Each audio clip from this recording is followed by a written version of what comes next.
Сегодня у нас встреча с замечательным музыкантом, который играет на достаточно редком инструменте. Это баянист. Но только ли баянист? Нет. Это баянист, композитор, человек, который продвигает наш русский инструмент баян по всему миру. И очень успешно. Это Айдар Гайнуллин.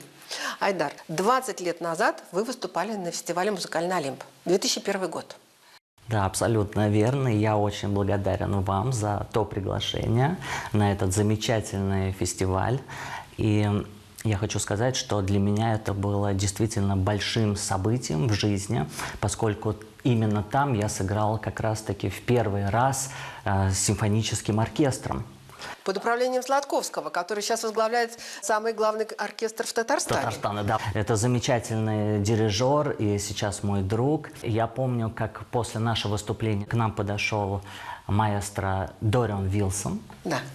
И он сразу же мне предложил выступить вместе с ним с Люксембургским филармоническим оркестром, затем с Белградским филармоническим оркестром, и потом несколько концертов отыграть в Турции. Ну, для этого и создан фестиваль «Музыкальный Олимп», чтобы люди одной генерации знакомились друг с другом, проживая в разных точках этого мира. Но вернемся к инструменту. Выбор инструмента баян. Чья это идея? Вообще, это идея моих родителей, потому что в то время мне было, честно говоря, абсолютно все равно, на каком инструменте играть и вообще играть ли, заниматься музыкой или пойти в спорт. Но родители очень любят музыку, и поэтому они по стопам моего старшего брата решили меня отдать на баян. Он тоже баянист, он старше меня на 7,5 лет. И я очень благодарен, кстати, ему, потому что он всегда со мной практически сидел. И я помню, он даже мне ставил какие-то там китайские фильмы про восточные единоборства, где с детства воспитываются маленькие мастера, да, и достигают своих целей. И вот он мне говорил, даже если где-то там ошибся, все равно ты играешь до конца. Сколько вам было лет, когда вы начали? Сам я начал играть 8,5 лет. И причем меня сразу не взяли в музыкальную школу, потому что был переполнен класс. И меня что-то начали проверять на вступительном экзамене. И что-то я там не смог как-то доходчиво спеть ноту или простучать определенный ритм. Ну и, короче говоря, меня сразу не взяли в музыкальную школу. И потом я начал где-то полгода заниматься с учительницей моего брата, с Татьяной Сергеевной Крупчанской. И я очень благодарен ей, что она меня взяла под свое крыло. Я за полгода подготовился так, что уже в январе-феврале, получается, я начал играть произведения за 3 класс ДМШ, детская музыкальная школа. Но там уже как бы у меня пошло дело дальше.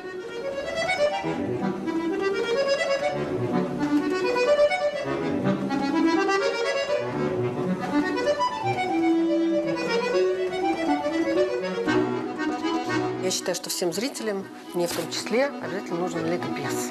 Баян – это чисто русский инструмент, производная от аккордеона. На самом деле в 2020 году этому инструменту баяну, я имею в виду, исполнилось 113 лет. То есть достаточно молодой инструмент. Совсем, да. Но если посмотреть глубже, то предком этого инструмента считается древний китайский народный инструмент шэн. Его еще называют губным органом. То есть звукоизвлечение происходит от нашего дыхания. И этому инструменту, между прочим, более 3000 лет. Спустя некоторое время китайский инструмент попадает в Европу. И по аналогу этого инструмента начинают конструировать различные физгармоники, гармоники. И в 1829 году венским настройщиком органов Кириллом Демьяном как раз-таки сконструирован первый аккордеон. Но это был такой более примитивный вариант аккордеона, поскольку и в левой, и в правой клавиатуре было всего лишь по 5 клавиш. Затем все это дело совершенствовалось, и в 1907 году уже нашим петербургским мастером была создана хроматическая гармонь, которую уже как раз-таки назвали в честь русского сказителя, певца-сказителя Бояна. Так, давайте разберемся. С правой стороны, то, что у аккордеона клавиатура, как у рояля, да? Абсолютно. Вот этим принципиально отличаются два инструмента. Абсолютно верно, да, потому что по звукоизвлечению и по левой части этого инструмента они абсолютно идентичны. Но что позволяет вот эта кнопочная система? Есть какие-то преимущества в отношении? Конечно. Во-первых, на баяне можно взять почти 3 октавы. У меня, конечно, небольшая рука, и я не совсем дотягиваюсь, да? Но если вот мы... Вот, ну вот следующее уже получается, вот, да, практически вот 3 октавы. На аккордеоне же максимум 1,5 октавы мы можем взять. Одной рукой. По объему звучания. Шире диапазон получается у баяна или нет? На баяне, конечно же, шире, да, потому что если мы можем играть практически 3 октавы, то, соответственно, больше градации звука и больше объема получается, да, мы можем взять. То есть и больший диапазон в правой клавиатуре, нежели в аккордеоне. Например, здесь есть очень низкие ноты, каких нет в аккордеоне. Можно? Да, конечно. Допустим, вот...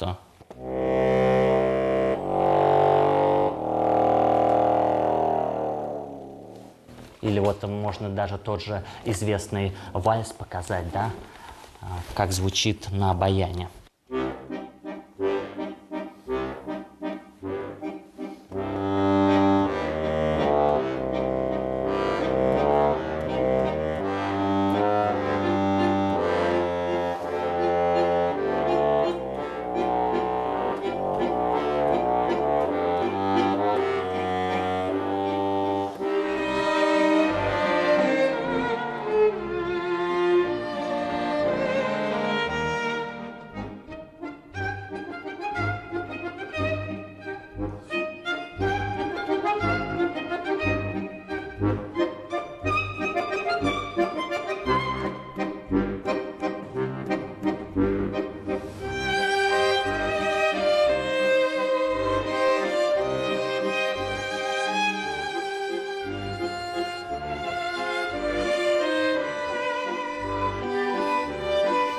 А вот если с органом сравнить, например? Если, допустим, мы играем в зале с хорошей акустикой, то если человек закрывает глаза, то можно абсолютно перепутать, орган это звучит или баян, да.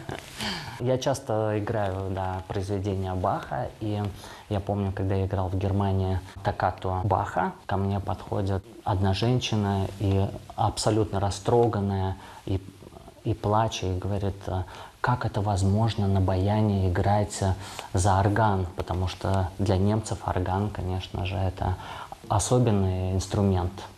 Ну, можно чуть-чуть что-нибудь из Баха?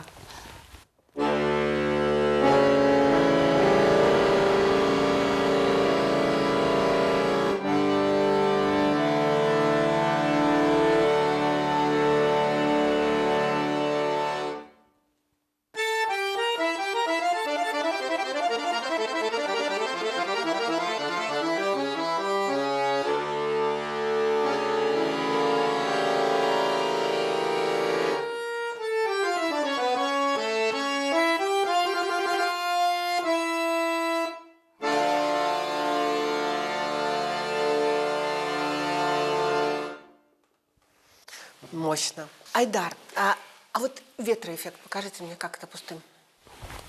Сейчас я, кстати, да, могу сыграть импровизацию на татарскую мелодию, где как раз-таки могу использовать этот эффект ветра. Давайте.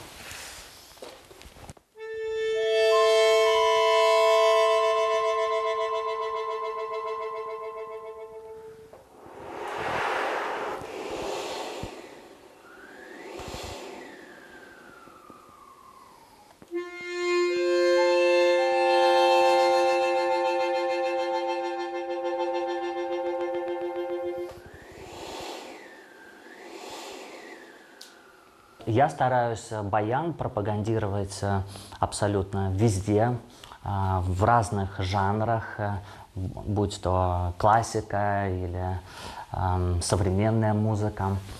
Я стараюсь, чтобы этот инструмент увидели разные люди.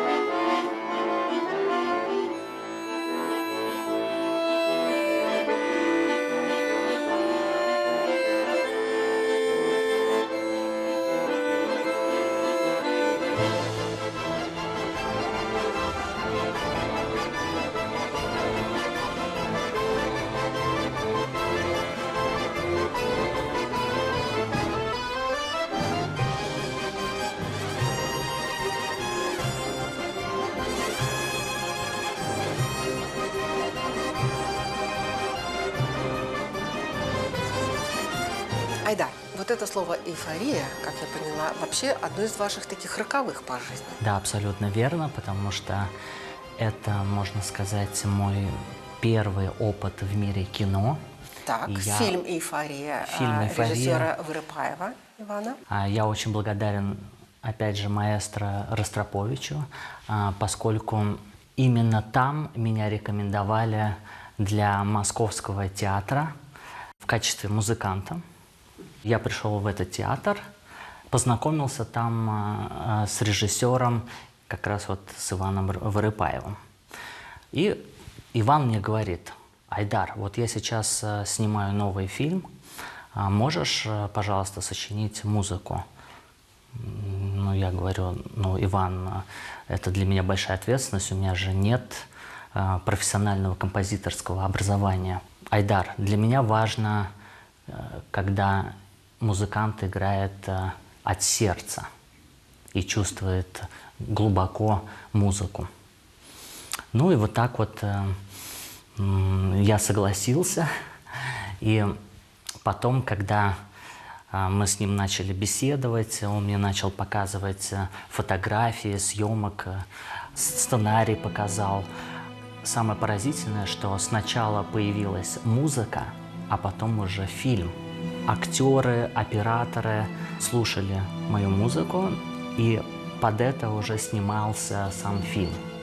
И, конечно, для меня это было очень волнительно, потому что я никогда до этого не сочинял музыку, и тут сразу к фильму. И когда я получил Нику, это, конечно, было абсолютным счастьем и абсолютной эйфорией, когда раскрыли на церемонии награждения конверт и назвали мое имя. Ну, это было просто неописуемым восторгом, и я даже не знал, что нужно было сказать в это время. И вот так вот я стал композитором. Кинокомпозитором.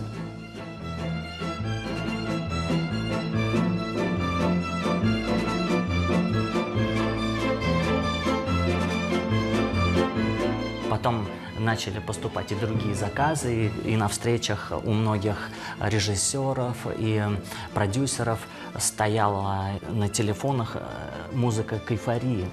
И они все хвастались. Вот видите, у нас ваша музыка стоит в качестве рингтона. Это у кого-то «Пятая симфония» Бетховена, понимаете, а у кого-то «Эйфория», да. А скажите, пожалуйста, и всегда в центре ваших музыкальных композиций баян? Да, потому что я считаю, что моя миссия именно заключается в том, чтобы популяризировать этот инструмент. И когда я сочиняю какие-либо композиции, я стараюсь находить интересные тембры и сочетания, несочетаемого вообще.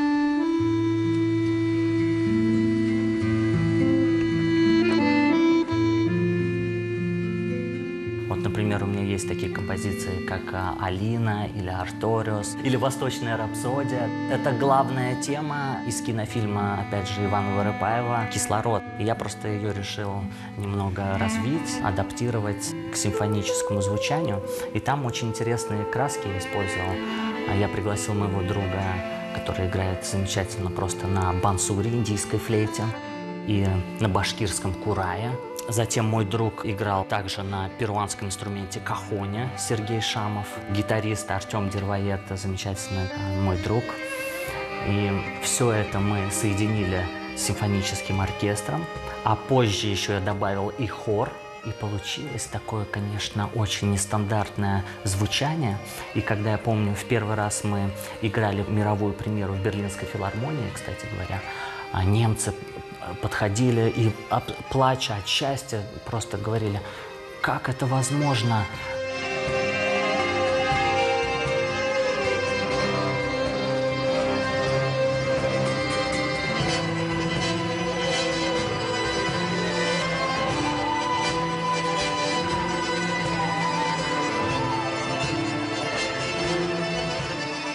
Вы можете играть на баяне, на аккордеоне не можете играть. В принципе, то же самое, что я скажу, что я играю на рояле, но я все равно не сыграю как Мацуев. На бандонеоне, кстати говоря, я немного тоже играю. У меня даже был такой случай, когда нужно было подготовиться за 3 недели до концерта, и мне предложили: Айдар, ты сможешь сыграть на концерте, но там нужно только на бандонеоне играть. А у меня как раз был бандонеон, и я начал быстро изучать, потому что на баяне я играл эти композиции Пьяццолы, а на бандонеоне я даже не знал, где эти расположения, потому что там абсолютно по-другому вся эта механика устроена. И я посидел, наверное, 5-6 дней, выучил, потом уже начали с оркестром репетировать, и все-таки я сумел сыграть концерт на бандонеоне. Я еще играю на французской аккордине. Это достаточно экзотический и очень интересный инструмент. Сейчас в кустах его найдем. Да. Могу немножко показать. Да, хорошо. Так. Подождите, пару слов. Да. Как вы вообще пришли к этому инструменту? Какие дополнительные краски вы в нем нашли или искали? Однажды я увидел, как играет потрясающий музыкант, наша живая легенда Ришар Гальяно на этом инструменте. И мне очень полюбился этот тембр. И я начал искать этот инструмент. И потом через моего друга Романа Жбанова, тоже замечательного баяниста, как раз-таки заказал французский этот инструмент. Так, попробуем.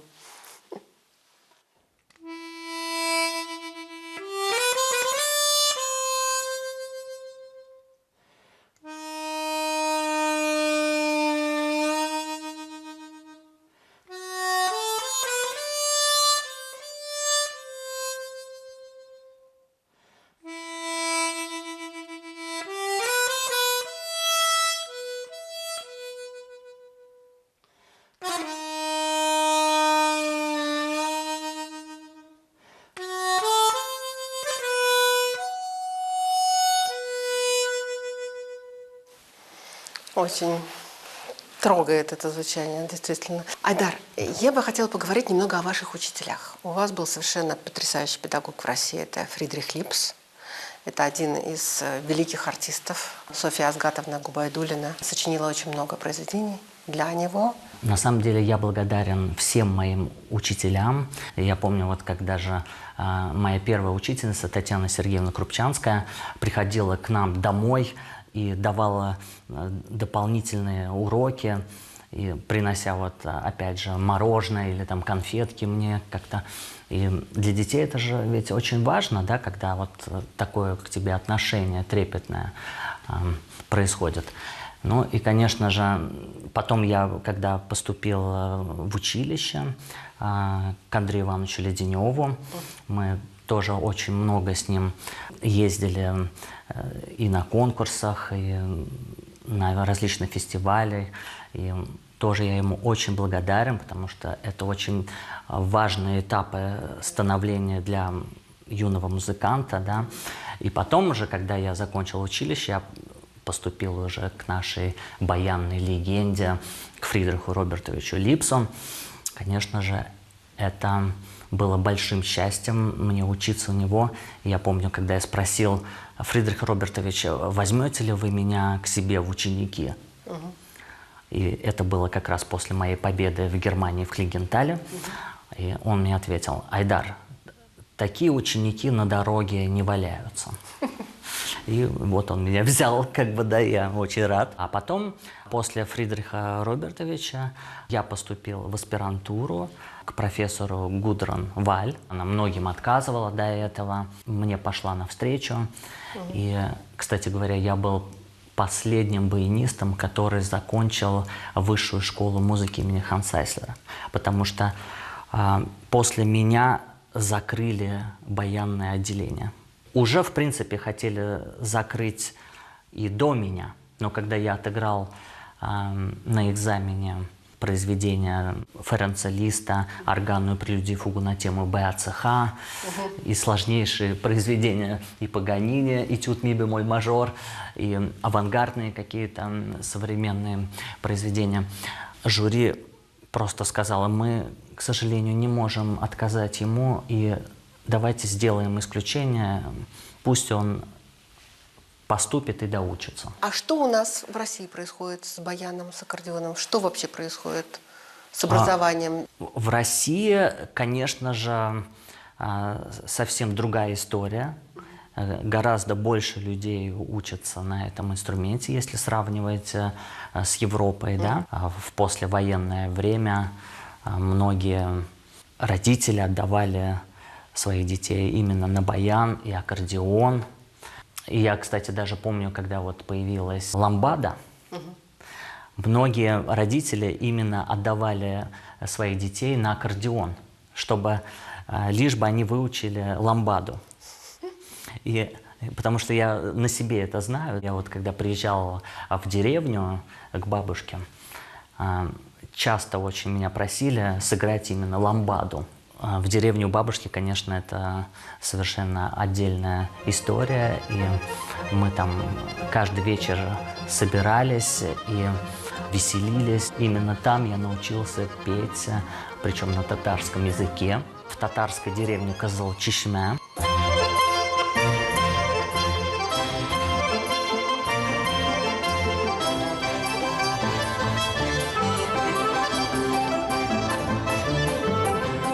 Я родился в Москве. Мои родители в татарской деревне Кызыл-Чишмя в Чувашии. И я помню, как мы вот каждый вечер выходили, собиралась молодежь, приезжали мои братья, сестры из Ульяновска. И мы сидели очень весело и танцевали, и меня просили играть какие-то современные вещи. Ну, в основном, конечно, просили татарские вещи. И вот там вот я как бы начал, собственно говоря, петь. Петь, импровизировать, наверное, там начал, да? Импровизировать я начал с Денисом Мацуевым, с моим другом. И я помню, когда мы ездили в Таиланд, он мне показал как раз-таки блюзовую гамму и пару джазовых аккордов. И я помню, как мы сыграли с ним впервые. И это был, конечно, очень экстремальный для меня концерт. Он меня спросил: так, что ты играешь, старая банджо? Да, может быть, пойдем сыграем вместе? Я говорю: ну, Денис, ну, я был тогда еще маленьким. Вот. Я говорю: ну, пойдем, Денис, сыграем. И мы вышли, и как он начал играть, и я просто чуть не сбился, честно говоря, потому что он начал импровизировать, начал сочинять, и я потом после выступления спросил: Денис, а что это было? А он сказал: понимаешь, у меня страницы были вверх тормашками. И то есть он бросил эти ноты и уже просто начал сам все это дело, да, подбирать и импровизировать. Но вы были тренированы вашим братом идти до конца. Абсолютно верно, да. Я не останавливался, да, я играл четко свою партию, что бы ни случилось, какие бы он пассажи ни играл, какие бы ритмические сбивки он не показывал, я все равно старался идти до конца.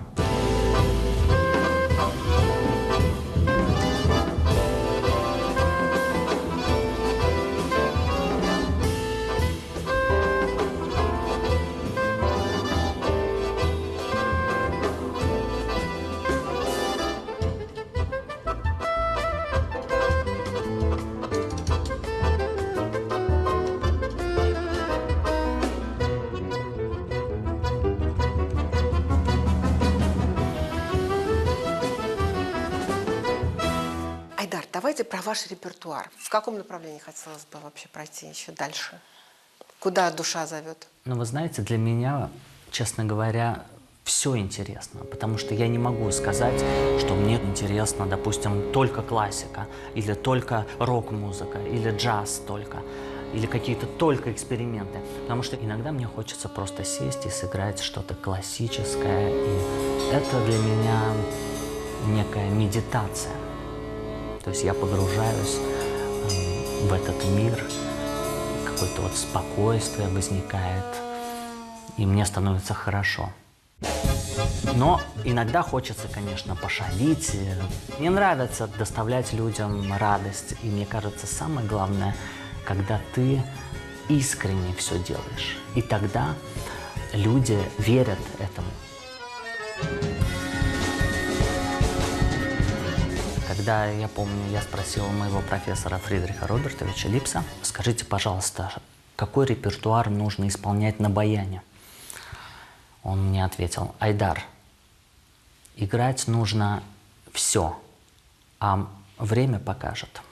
Опять же, когда я играл в первый раз перед маэстро Ростроповичем, я отыграл сюиту из ревизской сказки Альфреда Шнитке, и после чего он подошел ко мне, обнял и говорит: ну, дружочек, расскажи, как это возможно на одном баяне сыграть за весь оркестр?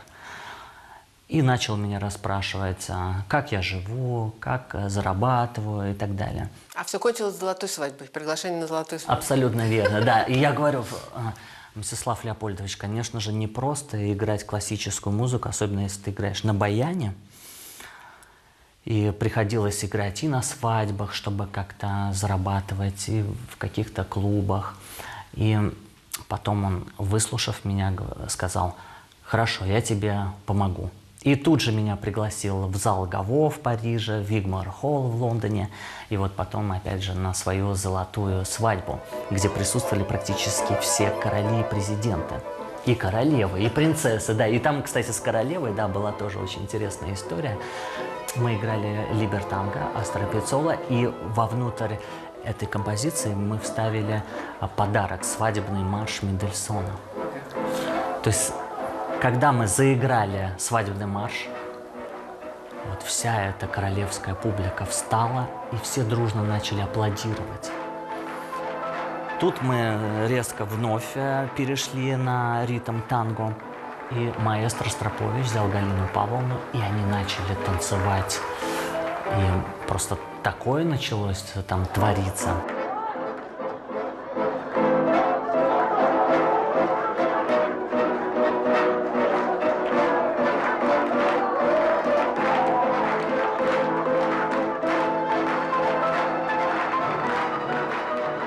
И после этого подошла ко мне женщина и сказала: я люблю этот инструмент, мне очень нравится Россия. Я говорю: спасибо большое. А потом ко мне подходят люди и говорят: а вы в курсе, кто к вам сейчас подходил? Я говорю: кто? Королева Испании, Софи. И мне, конечно, было дико неловко, да. А что бы было, если бы вы знали, что вот там? Ну, я бы, конечно, сделал селфи с ней. Я знаю, что у вас совершенно удивительное, трогательное отношение в семье и к вашей жене, которая тоже баянистка. Из-за нее произошел не то что переезд, но второй дом возник в Берлине. Как часто вы выступаете с вашей женой? Раньше мы очень часто выступали вместе, но сейчас у нас 2 детей, и маленькому 3 годика, Артурчику. И сейчас мы реже, конечно же, выступаем в силу того, что маленькие дети. Я всегда до этого старался ее везде брать с собой, ну, где мог. Я очень люблю мою супругу, потому что она создает очаг, уют в доме и даже готовит мне татарские национальные блюда, такие как, например, кастыбы я очень люблю, эчпочмак, треугольники. И, конечно же, я это очень ценю и стараюсь тоже по возможности как-то помогать. И вот благодаря карантину я тоже больше сейчас провожу времени дома и много чего освоил по домашним всяким... По домашнему хозяйству. Да, хозяйству, да. Потому что я помню, даже когда я приезжал в деревню к бабушке, все мои братья там таскали кирпичи или раствор мешали там, да, с цементом. Я сидел и занимался. И многие просто мои братья двоюродные, ну, как бы даже завидовали, говорили, а почему он не работает, почему он постоянно сидит и занимается на баяне? И папа, ну, постоянно меня защищал, и говорит, ему нельзя тяжелое поднимать, на пальцы нагрузка и так далее. Но потом я, конечно же, все-таки начал осваивать все это домашнее хозяйство и научился многому. Даже собрал вот летом павильон на улице. Один, такая беседка, как бы с крышей. Много чего я, конечно, изучил за это время. И, честно говоря, я рад. Помимо музыки в жизни много чего есть. И нужно всем интересоваться. Я тоже вот изучил и видео, продакшн немножко, да, как бы научился монтировать и даже снял сам клип, да, и дочка Алина и жена Лена, они как раз помогли снять. То есть я помню, был такой безумный ветер, и был холод на Балтийском море, было очень ветрено, и они стояли и снимали меня, я все снял как бы в рубашке, да, все это, ну, как бы делал вид, что тепло, все хорошо.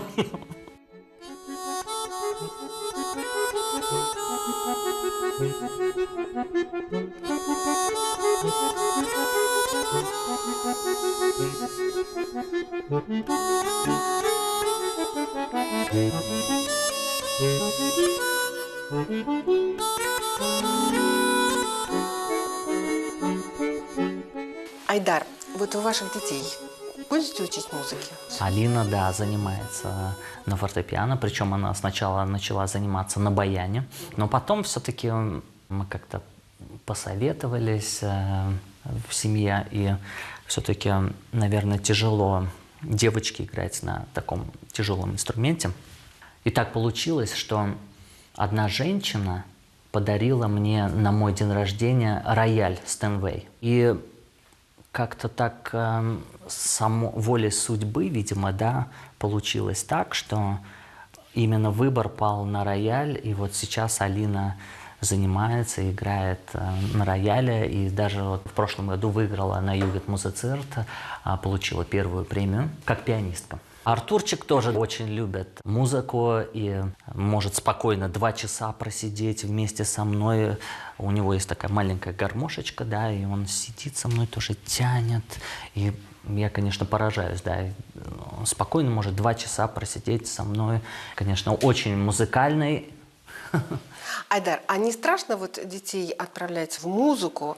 Вот сейчас все пережили пандемию, да, все понимают, что музыканты оказались практически чуть ли не самой уязвимой профессией. Без музыки, мне кажется, вообще невозможно жить абсолютно любому человеку. Я даже знаю, у меня есть несколько моих друзей, казалось бы, очень такие значимые должности занимают, там какие-то банкиры, там, и я был поражен, когда я как-то пришел в гости к одному из моих знакомых, и смотрю, он начал играть Шопена. И поэтому я с удовольствием желал бы, чтобы мои дети играли на каких-то музыкальных инструментов, пускай даже если они дальше выберут какую-то другую специальность, но все равно это останется у них, и все равно когда-то они смогут подойти и сыграть для себя и получить это наслаждение. Прекрасно. Ну, я знаю, что несмотря на то, что сейчас концертные залы прикрыто, скажем так, не хочется говорить слово «закрыто», да? Но у вас еще прекрасный есть проект с Даниэлем Хопом. Это тоже замечательный скрипач, который я очень люблю. Да, это абсолютно феноменальный, я считаю, музыкант и феноменальная личность. Я был поражен, когда я приехал к нему на съемки. За 40 минут до съемок мы с ним встретились, и он меня спросил: Айдар, ну что, мы будем проходить с тобой или сразу, может быть, сыграем? И я, конечно же, так немножко поднапрягся, да, можно сказать, потому что произведения были достаточно новые, и я там сделал несколько специально обработок, переложений, там того же Шнитке, танго, полька, да, Шнитке, и там все-таки требовалось какое-то совместное участие, потому что вот эти вот замедления, ускорения, нужно было как-то совпасть. Недостаточно было просто дома выучить и потом ровно все сыграть. Ну, мы прошли буквально один раз, и вот так вот получилась наша программа абсолютно спонтанной.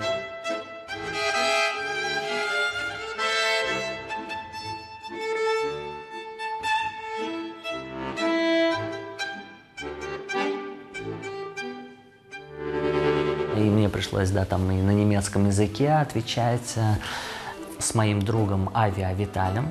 Он играет просто феноменально на мандолине. Я помню, как мы сыграли у Хопа. И после чего вот уже меня пригласил отдельно Даниэль. Хоп and Home. Да. Да. Когда мы с ним репетировали, я помню, он сказал: я не знаю, что я буду играть, нот у меня нет. Но я ему сказал: Даниэль, я же тебе отправлял до этого, посмотри, пожалуйста. Сейчас, секунду, тогда я сейчас сбегаю, скачаю. И потом уже он открыл, и уже практически вот на записи мы сходу отыграли без всяких дублей с одного раза. И не нужен никакой язык, я имею в виду никакие слова. То есть музыка – это действительно интернациональный, международный язык. Айдар, ну на этих замечательных словах я хочу вас поблагодарить, потому что беседа очень искренняя, теплая, живая, откровенная. И я желаю вам и вашей семье успехов, какого-то совместного музицирования обязательно. И я думаю, что недалек тот момент, когда все ваши детишки, вы уже квартетом будете что-нибудь исполнять. Спасибо большое. Да.